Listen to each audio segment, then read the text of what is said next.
السلام علیکم دوستو، آج کی کہانی کا نام ہے کھودا پہاڑ نکلا چوہا۔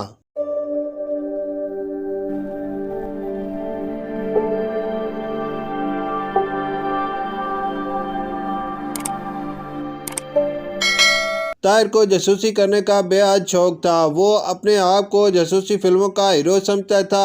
اس کے گھر والے اس عادت سے بہت تنگ تھے۔ طاہر پر اگر اس طرح جاسوسی کا بھوت سوار رہا تو کسی دن یہ ہم سب کے لیے کوئی بڑی مصیبت نہ کھڑی کر دے۔ انہی باتوں کی وجہ سے اس کا پڑھائی میں بھی دل نہیں لگتا۔ آخر اس کا ہوگا کیا؟ امی نے متفکر ہو کر ابو سے کہا۔ اسے سمجھا کر تھک گئے ہیں، لیکن اس کے کانوں پر جیسے جوں ہی نہیں رینگتی۔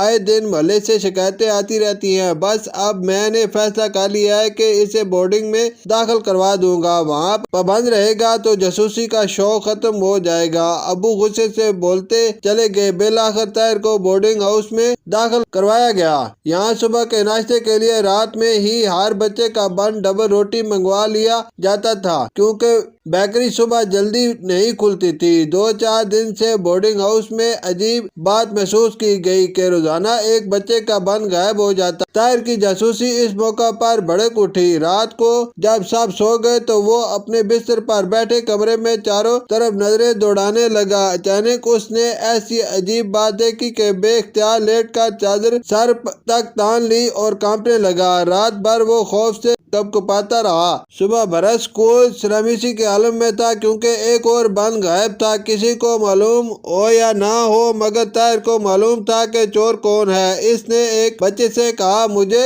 معلوم ہے کہ چور کون ہے۔ کون؟ اور تمہیں کیسے معلوم؟ بچے نے پوچھا۔ جن۔ اس نے نون پر زور دے کر کہا۔ جن؟ کیا مطلب؟ وہ بچہ اور حیران ہو گیا۔ طاہر نے چہرہ خوفناک بناتے ہوئے کہا، ہاں حسن۔ مگر وہ بجائے طاہر سے متاثر ہوتا اس کا مذاق اڑانے لگا۔ اگلی رات جب سب سو گئے تو وہ پھر جاسوسی میں لگ گیا۔ ابھی وہ سوچ رہا تھا کہ اچانک اسے اپنے قریب کچھ آہٹ سنائی دی۔ اس نے ایک جھٹکے سے آہٹ کی جانب دیکھا تو اسے اپنے نیچے سے بستر نکلتا محسوس ہوا۔ ایک اور بچے کا بن خود بخود کھسک رہا تھا۔ وہ آنکھیں پھاڑے اسے کھسکتا دیکھ رہا تھا۔ اتنا بڑا گول بن زمین پر کھسک نہیں رہا تھا، بلکہ تھوڑا سا اوپر اٹھ کر فضا میں اڑ رہا تھا۔ وہ تھر تھر کانپنے لگے اور پھر اس نے ذرا غور سے دیکھا تو اسے بن کے نیچے ایک کالے رنگ کی چیز نظر آئی۔ اس نے کانپتے ہوئے تھوڑا جھک کر غور سے دیکھا تو اس کی